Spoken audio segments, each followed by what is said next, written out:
저를 따라해 주시기 바랍니다. 나를 위해서 이 땅에 오신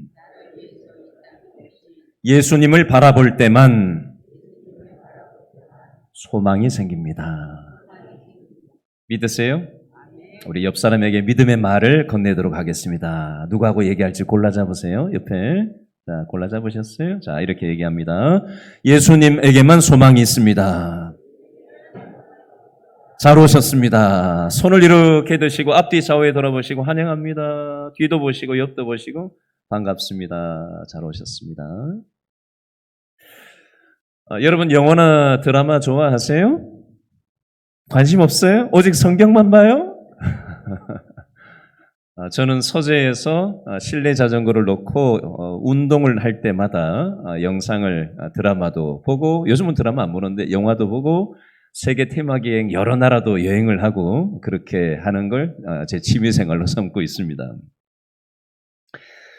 일전에 한번 말씀드렸는데 우리나라 영화 1위가 이순신 영화, 어떤 영화죠? 명량이라는 2014년도에 나온 영화가 1761만 명이 이 영화를 봤다고 합니다. 전 세계 1위 영화가 뭐냐면요, 2009년도에 나왔던 아바타라는 영화가 전 세계 1위에 꼽히는 영화입니다. 근데 물가가 옛날 시대하고 요즘 시대가 다르잖아요. 그래서 역대 물가 상승률을 반영한 역대 영화가 무엇이냐 따져보니까 1939년에 나온 바람과 함께 사라지다. 보신 분? 오, 많네요. 유튜브에 공짜로 볼 수 있게 다 떠 있더라고요, 보니까. 제가 영화 하나를 소개하려고 하는데요. 인도 영화예요. 인도 영화.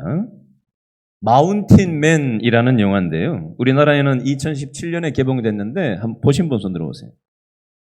잘 없어요. 인도 영화가 그렇게 우리나라에 썩 인기가 있지는 않아요. 그렇죠?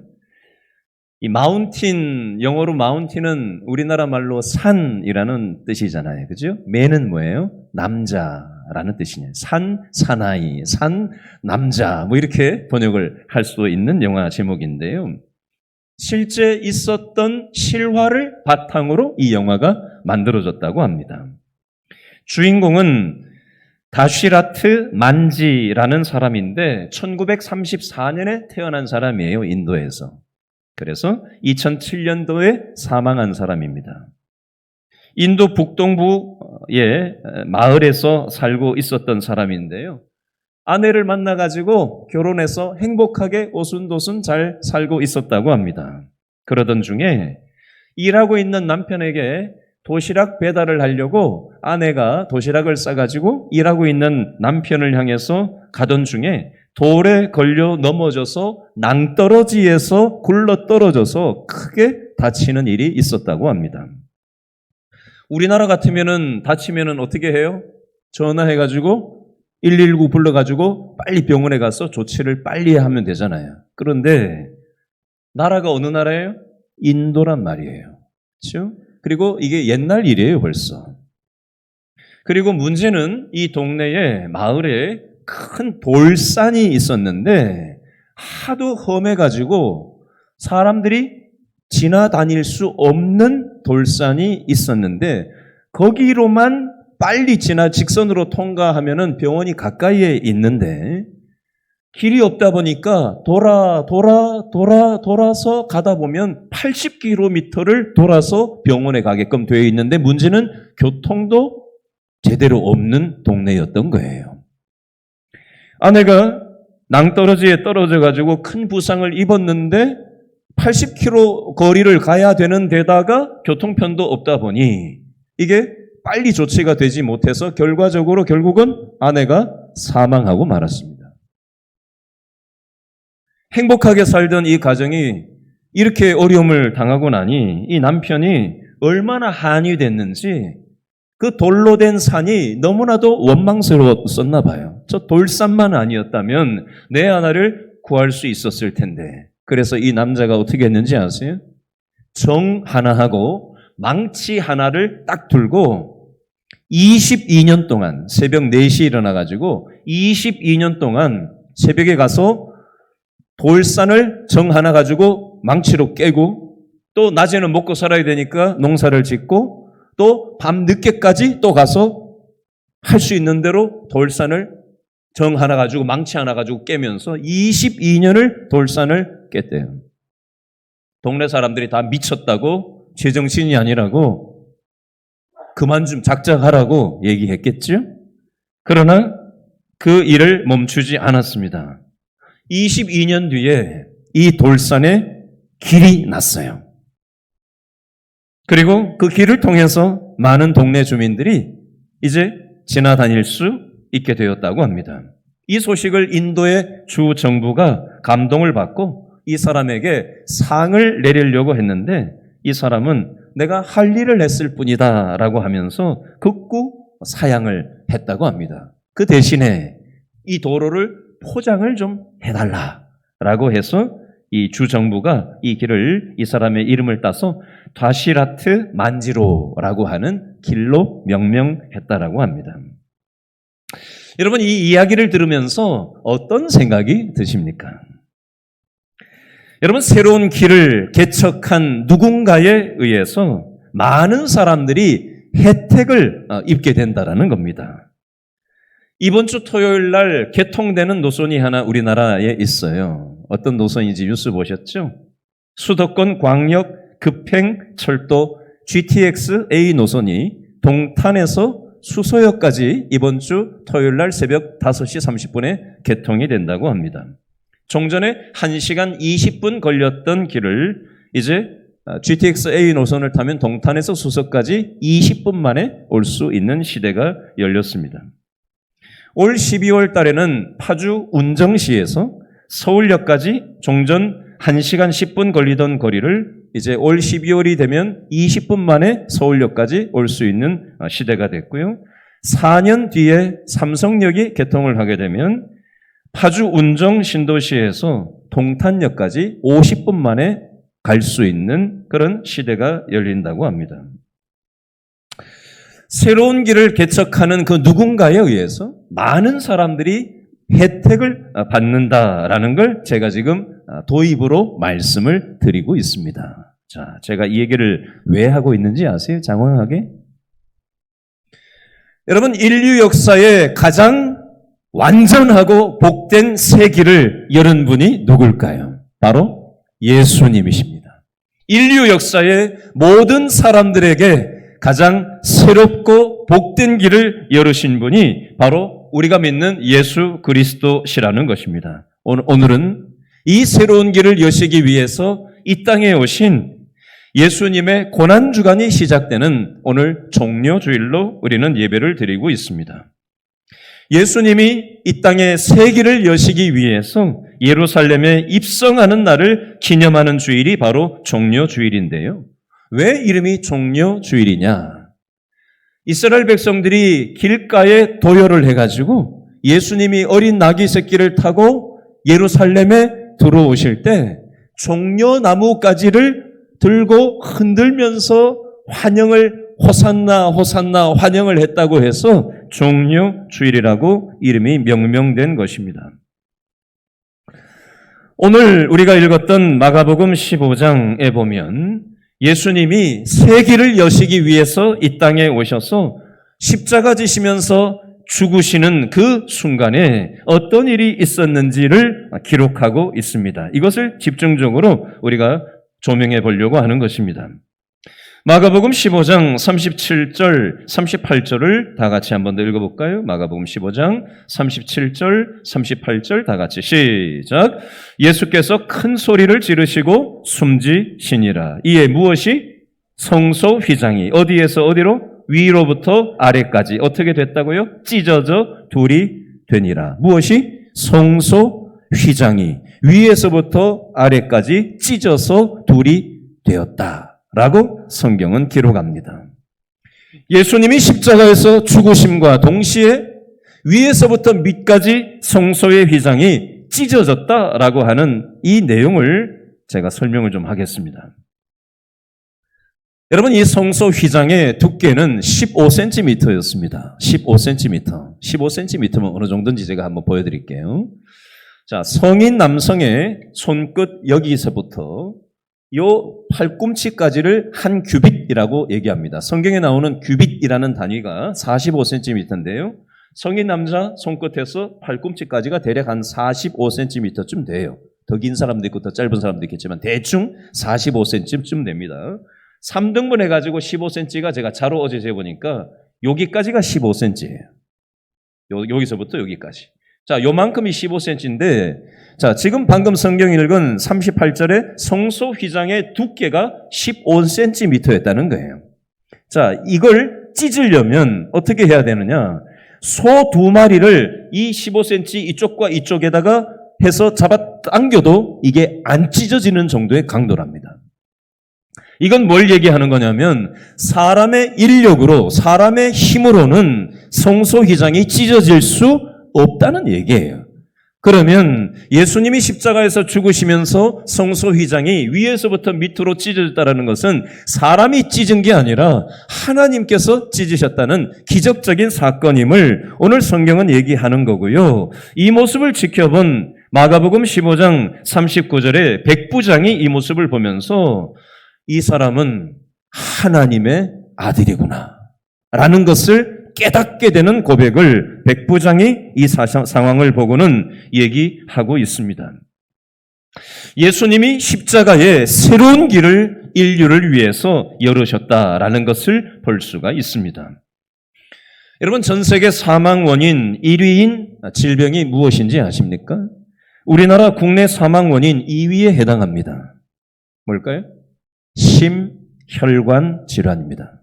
전 세계 사망 원인 1위, 이 심혈관 질환 때문에 전 세계 인구 30%가 심혈관 질환 때문에 사망한다고 합니다. 우리나라는 2위에 해당해요. 한마디로 얘기하면 혈관이 막히는 거죠.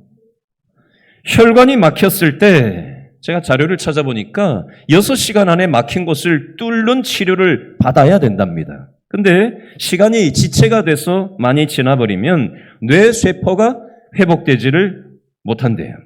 뇌출혈이 와서 생명이 위험해질 수 있다고 합니다. 그래서 우리는 이 스텐트를 삽입한다든지 이 혈관을 뚫는 시술들을 하지 않습니까? 그래서 혈관 막힌 것들을 잘 운동을 통해서 먹는 것을 통해서 평상시에 잘 관리를 해주는 것이 굉장히 중요합니다. 그렇죠?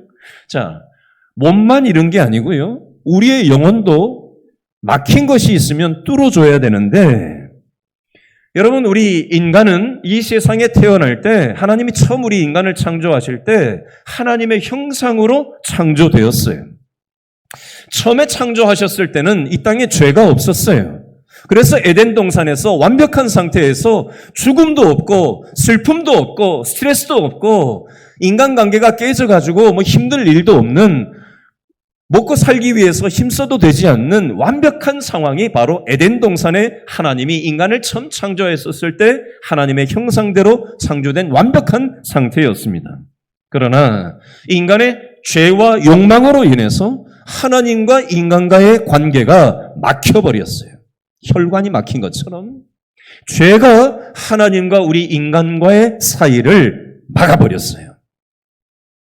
죄라는 것은 인간 스스로는 해결할 수 있는 능력이 없습니다. 그러므로 이 죄를 누가 뚫어줘야 돼요? 하나님의 아들 예수님이 이 땅에 대신 오심으로 하나님과 인간 사이에 막혀있는 이 죄 문제를 뚫어주시길 원하셔서 예수님이 직접 이 땅에 십자가의 방식으로 오셨다라는 것입니다. 로마서 6장 23절 말씀을 제가 읽어드릴게요. 로마서 6장 23절입니다. 죄의 삭은 뭐다? 사망이라. 다시 한번요. 죄의 삭은 뭐다? 사망이라. 다른 말로 하면 죄 때문에 인류는 영적으로 죽은 상태가 되었다는 겁니다. 여러분, 옆 사람 한번 쳐다보세요. 살아있어요? 죽어있어요? 만져보세요. 살아있어요? 죽어있어요? 여러분, 죽음은 육체적인 죽음이 있고요. 성경은 영적인 죽음이 있다라고 얘기합니다. 죄 때문에 하나님과 인간과의 관계가 막혀 있는 사람은 영적으로 죽어 있는 영적인 시체라고 성경은 얘기합니다. 우리가 오늘 예배당에 오기 위해서 길거리를 걸어서 교회까지 오셨는데요. 우리가 많은 사람들을 만났는데 어떤 사람은 영적인 시신들이 걸어다닙니다. 육체적은 살아있어요. 그러나 죄 문제가 해결되지 않은 사람은 영적인 시신이에요. 영적으로 죽어 있는 상태예요. 로마서 6장 23절은 죄의 삭은 사망이라고 분명하게 얘기하고 있습니다. 에베소서 4장 18절 말씀에 보면 그들의 총명이 어두워지고 그들 가운데 있는 무지함과 그들의 마음이 굳어짐으로 말미암아 하나님의 생명에서 떠나 있도다. 하나님의 생명으로부터 영어식으로 표현하면 분리되어 있다라고 표현하고 있습니다. 왜요? 죄 때문에 하나님과 인간과의 관계가 분리되었고 죄 때문에 가로막혀 있다. 그래서 이것을 뚫어줘야 되는데 인간 스스로는 뚫어줄 수 있는 해결 방법이 없다라고 성경은 명확하게 얘기합니다. 그러므로 하나님이 자기 아들 예수님을 이 땅에 보내주셔서 막혀있는 죄로 막혀있는 이 땅의 문제를 십자가의 방식으로 해결해 주시고 자신의 피로 십자가 보혈의 피로 우리의 인간의 죄의 문제를 해결해 주시고 뚫어주시고 하나님과 우리 인간과의 관계가 분리되어 있다가 다시 화목하게 되게 만들기 위해서 이 땅에 오셨다라고 성경은 정확하게 말씀하고 있어요. 여러분 방금 읽었던 마가복음 15장 37절과 38절에 보면 예수님이 십자가에 죽으심으로 말미암아 이때 성소 휘장이 위로부터 아래까지 찢어져서 둘이 되었다라고 말씀드렸는데 이게 무슨 의미가 있는지 한번 좀 점검을 해보겠습니다. 예수님은 왜 굳이 십자가에서 죽으셔야만 했던 걸까? 구약시대, 예수님이 오시기 전 구약시대에는 양이나 염소나 짐승을 불태우는 방식의 제사를 통해서 하나님 앞에 예배를 드리는 방식을 채택했습니다. 그게 구약시대 성전, 예루살렘 성전에서 드렸던 짐승 제사 지내는 방식이었어요. 짐승 제사를 드리고 나서 하나님을 만날 수 있다라고 믿었습니다. 성전 안에는 두 가지가 있는데요. 따라서 합니다. 성소. 두 번째는요. 따라합니다. 지성소. 첫 번째는 성소인데요. 성소에는 따라합니다. 제사장. 제사장만 성소까지 들어가는 거예요. 그리고 두 번째 지성소는 누가 들어가느냐? 따라합니다. 대제사장. 제사장 중에서도 대표되는 대제사장만이 날마다 마음대로 들어가는 것이 아니라 그것도 1년에 한 번 대속죄일에 대신해서 사람들의 죄를 대신해서 지성소에 홀로 들어갈 수 있었습니다. 이 성소와 지성소 사이에는 뭐가 있었냐면요. 성소 휘장이 있었어요. 방금 얘기했던 38절의 성소 휘장이 이 성소와 지성소 사이에 휘장이 있었어요. 죄로 인해서 이 휘장은 사람의 죄를 상징합니다. 그래서 인간과 하나님과의 관계가 이 휘장으로 죄 때문에 막혀 있다라는 것을 상징하는 것입니다. 히브리서 9장 12절 말씀을 제가 읽어드리겠습니다. 히브리서 9장 12절 말씀이에요. 염소와 송아지의 피로 하지 아니하고 오직 자기의 피로 영원한 속죄를 이루사 단번에 성소에 들어가셨느니라. 염소와 송아지의 피, 짐승 제사를 드리는 방식이 아니라 자기의 피, 예수님의 십자가의 보혈의 피로 우리의 죄 문제를, 인류의 죄 문제를 하나님께서 뚫어주시고 회복시켜 주셨음을 말씀하는 것입니다. 그것을 오늘 본문 마가복음 15장 37절, 38절에 뭐라고 말씀하시나 다시 한번 읽어보겠습니다. 37절, 38절 시작. 예수께서 큰 소리를 지르시고 숨지시니라. 이에 무엇이? 성소 휘장이 어디에서 어디까지? 위로부터 아래까지 어떻게 됐다? 찢어져 둘이 되니라. 아멘.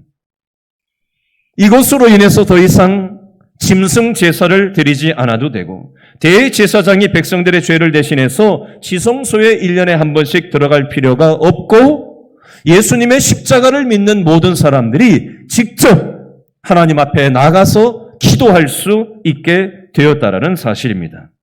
히브리서 10장 19절과 20절을 제가 읽어드리겠습니다. 히브리서 10장 19절 20절입니다.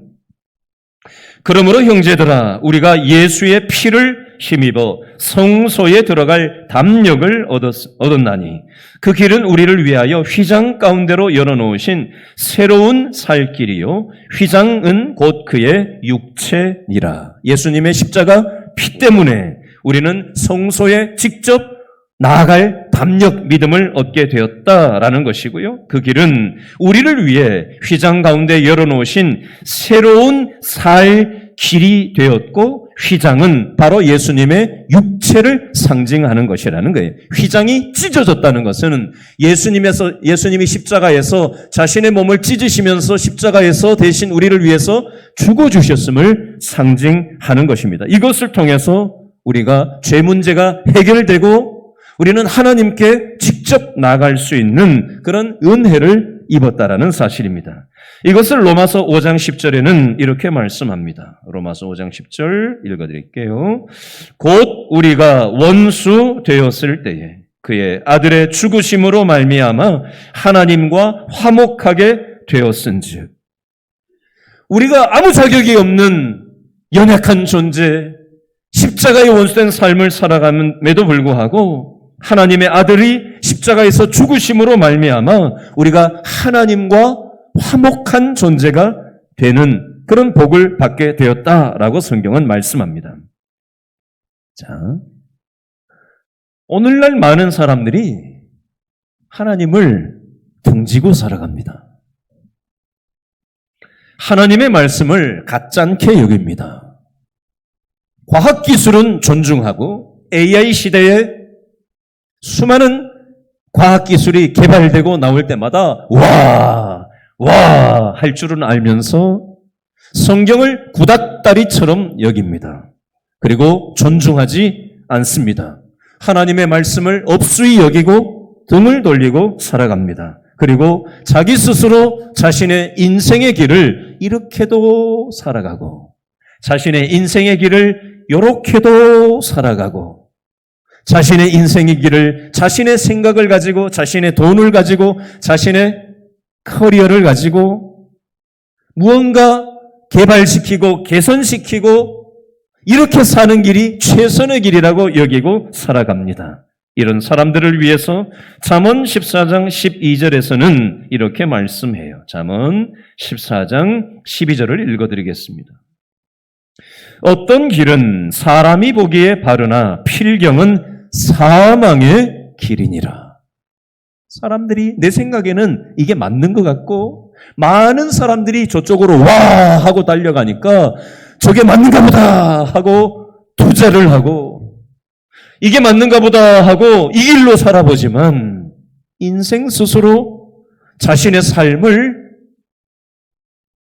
새롭게 할 힘이 존재하지 않고 오늘 성경은 사람이 보기에는 바르나 필경 사망의 길일 뿐이다 라고 성경은 명확하게 말씀하고 있습니다. 그러므로 우리는 우리 영혼을 위해서 세계를 허락하신 이 십자가 사건을 믿음으로 받아들이고 하나님과 우리와의 관계가 죄로 막혀 있는 것을 십자가에서 뚫어주신 십자가 사건을 믿음으로 받아들일 때 우리는 새로운 시각이 열리고 새로운 마음이 먹어지고 나의 보잘것없는 최선이 아니라 하나님 주시는 은혜의 힘으로 이 땅을 살아갈 수 있게 되어진다는 것입니다. 요한복음 14장 6절 말씀을 제가 읽어드리겠습니다. 요한복음 14장 6절입니다. 예수께서 이르시되 내가 곧 무엇이요? 길이요 진리요 생명이니 나로 말미암지 않고는 아버지께로 올 자가 없느니라. 아멘. 다시요. 예수께서 이르시되 내가 곧 무엇이요? 길이요 진리요 생명이니 나로 말미암지 않고는 아버지께로 올 자가 없느니라. 여기에 나오는 길이라고 하는 이 표현은 영어로 the way라고 쓰여져 있어요. 정관사 do는 유일하다라는 걸 강조하는 표현입니다. the way는 다른 말로 십자가를 얘기하는 거예요. 십자가를 통과하지 않고는 하나님께로 올 사람이 없다라고 말씀을 정확하게 하고 있어요. 지난주에 카카오톡을 우리 교회 성도님 한 분 카톡을 제가 볼 일이 있어가지고 이렇게 보는데 카톡 대문 사진에 영어로 The Way라고 딱 써놓으시더라고요. 제가 그걸 보고 참 감사했어요. The Way는 십자가를 상징하는 거거든요. 십자가. 우리 교회 성도가 대문 사진에 The Way, 십자가를 써놓은 걸 보고 목사로서 참 감사한 마음이 들었어요. 여러분, 우리 인생의 유일한 길, 바로 십자가의 길. 십자가를 붙잡을 때 우리의 삶이 새로워질 수 있다는 사실입니다. 여러분, 이걸 꼭 붙잡으셔야 돼요. 아멘. 여러분, 하늘에 비행기 타보셨죠? 비행기 타면 비행기가 제 마음대로 날아다닙니까? 항로를 따라서 날아다닙니까? 항로를 따라 날아다니는 거거든요. 여러분, 배 타보셨죠?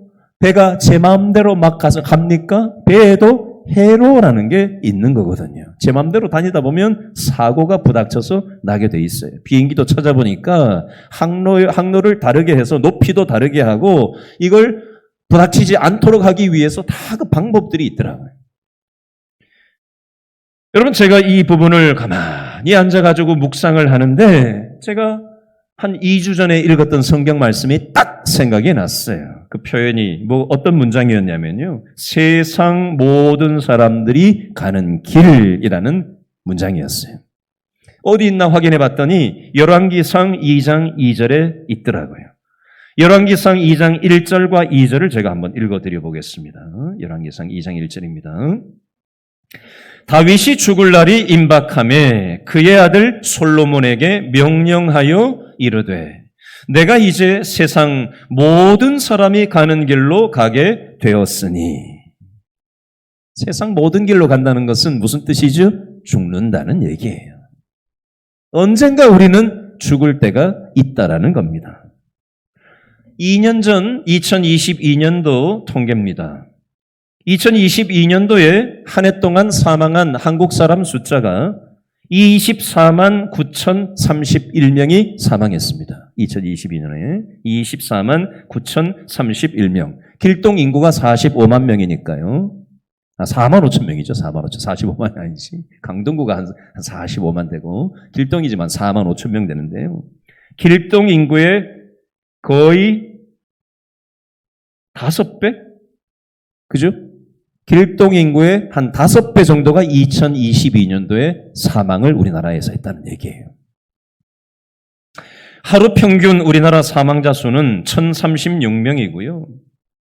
암으로 하루에 사망하는 사람이 230명, 동맥경화로 하루에 사망하는 사람이 39명, 성인병, 고혈압, 당뇨, 간질환 포함해서 하루에 57명 사망, 자살로 하루에 37명 사망, 교통사고로 하루에 10명 사망, 추락으로 하루에 8명 사망, 물에 빠져 죽는 사람 하루에 1명, 살인으로 죽는 사람 하루에 1명이 평균이에요. 언젠가는 우리는 이 세상 모든 사람들이 가는 그 길로 갈 때가 반드시 있습니다. 예외가 없어요. 우리는 장례식에 가면서 나는 천년만년 저런 일이 없을 거라고 착각을 하는데요. 우리도 언젠가는 그 대상이 될 수 있다라는 거 우리는 명심하고 정신 똑바로 차리고 살아야 됩니다. 여러분, 하나님께서는 우리에게 물을 주셨어요. 물이 없으면 사람이 살 수 있을까요? 공기를 하나님이 선물로 주셨어요. 공기 없으면 우리가 숨 쉴 수 있을까요? 하나님이 우리에게 햇빛을 주셨어요. 햇빛이 없으면 사람이 살 수 있을까요? 생물이 살 수 있을까요? 하나님을 믿는 사람이나 믿지 않는 사람이나 똑같이 물도 주시고 공기도 주시고 햇빛도 믿는 사람이나 안 믿는 사람이나 똑같이 주셨어요. 이걸 일반 은혜라고 얘기해요. 신학적인 용어로. 일반 은총, 일반 은혜라고 얘기해요. 믿지 않는 사람, 믿는 사람 누구나에게 똑같이 주는 은혜를 일반 은혜, 일반 은총이라고 얘기합니다. 그런데 하나님이 특별 은혜, 특별 은총이라는 걸 주셔요. 하나님이 주신 햇빛, 공기, 물, 가족, 직장, 건강, 얼마나 하나님이 우리에게 선물로 주신 게 많아요. 그런데 하나님이 이 모든 것들을 주셨다라는 것을 믿는 사람들은 감사하며 살 줄 아는데, 그런데 감사할 줄을 몰라요. 왜 우리 집은 저 집보다 못하고, 응? 저 사람은 돈 많이 버는데 나는 이거밖에 못 벌고, 계속 비교의식에 쩔어가지고 살아요. 미워하고 어떻게든지 내가 더 움켜쥐려고 하고, 마음에 여유가 없고, 하나님을 인정하지 못하고. 왜 그래요? 특별 은혜, 하나님이 주셨음을 깨닫지를 못해서 그렇습니다. 히브리서 4장 16절 말씀 제가 읽어드릴게요. 히브리서 4장 16절 말씀입니다. 그러므로 우리는 긍휼하심을 받고 때를 따라 돕는 은혜를 얻기 위하여 은혜의 보좌 앞에 담대히 나아갈 것이니라. 아멘. 무슨 뜻이죠? 여기 보면 세 단어가 눈에 띄어요. 우리는 긍휼하심을 받았다. 하나님이 자격 없는 우리를 긍휼히 여기셨다라는 거예요. 그리고 우리가 이 세상 살기가 얼마나 어려워요. 그렇죠? 때를 따라서 우리는 하나님의 은혜가 없으면 살아갈 수가 없어요. 그리고 무슨 일을 만날 때든지 하나님 앞에 은혜를 구하면서 살아가야 된다라는 걸 이 히브리서 4장 16절에서는 말씀하고 있는 것입니다. 오늘 설교를 마무리하면서 한 두세 가지만 간단히 말씀을 하고 오늘 말씀을 맺으려고 하는데요. 일본의 작가 중에 미우라 아야코라는 사람이 있어요. 이 사람이 책을 228권을 책을 쓴 사람이에요. 1922년생이고요. 1999년에 천국으로 이사 가셨어요. 이분이 신앙의 글을, 믿음의 글을, 그리고 소설을 쓰게 된 계기가 있는데요. 이분이 쓴 유명한 책이 빙점이라는 책이 있어요. 이분이 소설을 쓰게 된 계기가 이렇습니다. 이분이 결핵을 13년 동안 앓았대요. 결핵. 그런데 13년 동안 앓던 결핵이 이제 치료가 되기는 했는데 13년이나 병을 앓다 보니까 몸이 건강하지를 못하고 몸이 허약했대요. 그래서 힘든 일은 못하고 그냥 조그마한 가게 하나를 열어놓고 가게를 이렇게 운영을 했는데 가게가 장사가 참 잘 됐다고 해요. 그런데 길 건너 앞에 마주보고 있는 가게는 파리만 날리고 장사가 안 되더라는 거예요.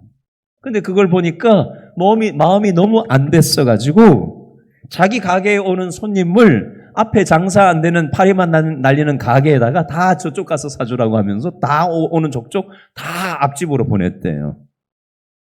그랬더니 돈이 벌어졌을까요? 안 벌어졌을까요? 돈이 안 벌어지겠죠. 근데 상대적으로 손님이 안 오니까 뭐가 많아졌을까요? 시간이 많아지더래요, 시간이. 그래서 그 남는 시간에, 많은 시간에 뭘 했게요? 앉아가지고 성경책을 그렇게 봤대요. 그리고 성경책을 보면서 하나님이 주시는 마음에 따라서 글을 쓰기 시작했대요. 그래서 나온 책이 바로 빙점이라고 하는 이 유명한 책이에요. 이분이 당선 소감을 말하면서 이렇게 얘기했다고 합니다. 내가 몸으로 전도할 수 없어서 소설로 전도해버리라 생각했습니다. 당선되지 않더라도 최소한 심사위원은 읽을 것이니 그분에게라도 전도할 수 있지 않을까 생각하며 빙점을 썼습니다.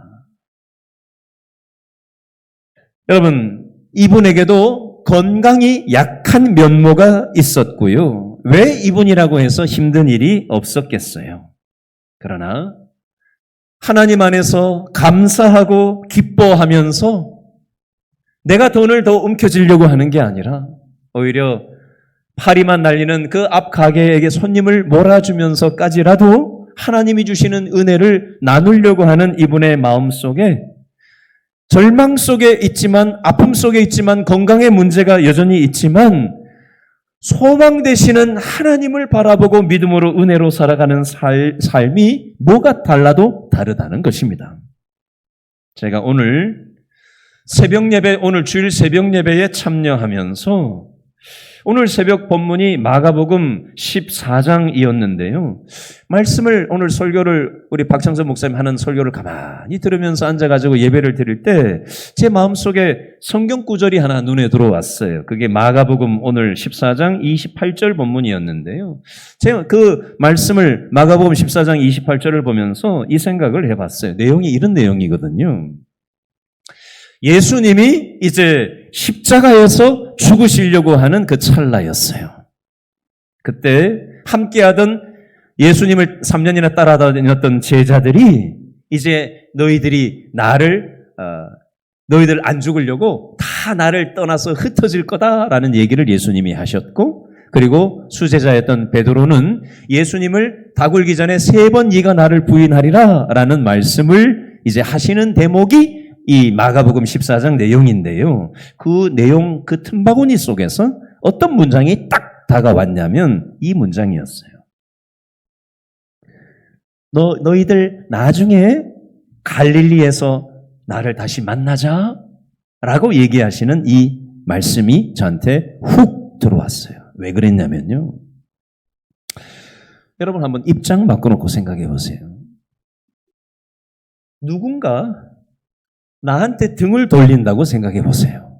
내가 너한테 얼마나 잘해줬는데 네가 나한테 등 돌려? 그러고 그 사람 봐요 안 봐요? 우리 같으면? 관심 없어요? 내가 참 잘해줬는데 그 사람이 나한테 배반을 하고 등 돌리고 배신을 했어요. 그 사람 봐요 안 봐요? 안 보고 싶잖아요. 그게 우리 마음이잖아요. 인간의 본성이잖아요.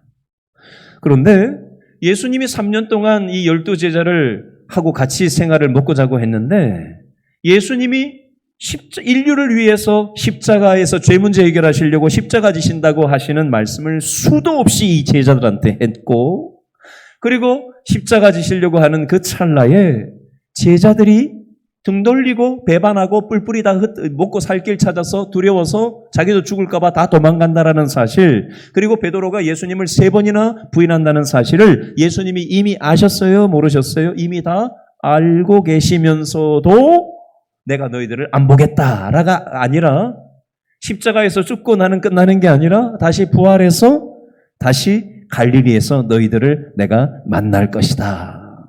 얘들아, 그때 만나자. 이렇게 얘기하시는 거예요. 제가 오늘 새벽 예배 말씀을 가만히 앉아가지고 곰곰이 묵상하고 불 꺼지고 난 다음에 이 부분을 놓고 기도를 했어요.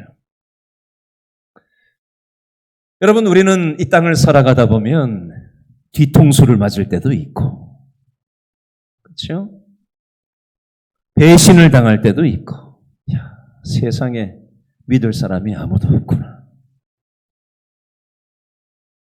바닥을 치는 이런저런 인생의 경험을 통해서 우리는 절망을 경험할 때가 있어요.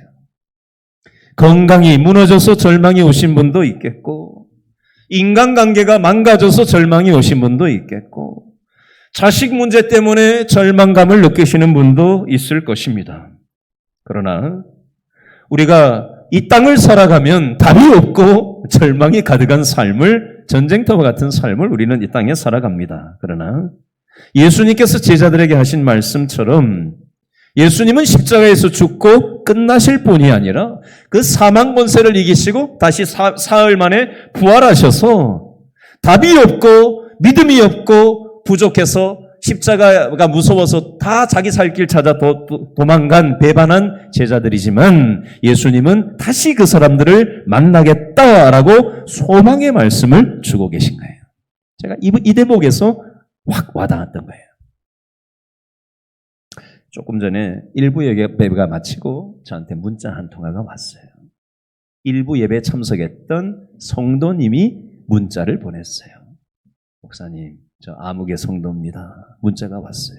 이분이 방금 예배드리고 인사하고 방금 갔는데 왜 문자를 보냈지? 문자를 저한테 처음 했거든요.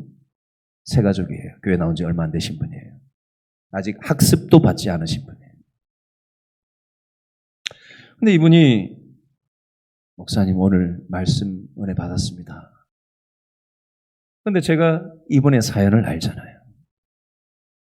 가정에 건강의 문제도 있고 재정적인 문제도 있고 관계의 문제 때문에 어려운 부분도 통과하신 분이고 그러나 이분이 매일마다 일하기 전에 사업장에 가서 성경책을 20분씩 매일 보고 계셔요. 아직 학습교인도 아닌 분이에요. 근데 그분이 말씀에 은혜 받았습니다라고 하는 그 마음이 어떤 마음인지 제가 아는 거예요. 이분이 절망적인 인생의 풍파를 많이 만났지만 믿음을 가지고 지금 소망을 가지고 믿음 생활을 하고 계시는구나. 그래서 제가 아까 마지막 문자를 주고받으면서 마지막에 함께 기도하겠습니다. 이렇게 문자를 했어요. 여러분, 현재 어떤 인생의 풍파 때문에 절망 중에 계십니까? 참 세상에 답이 없죠?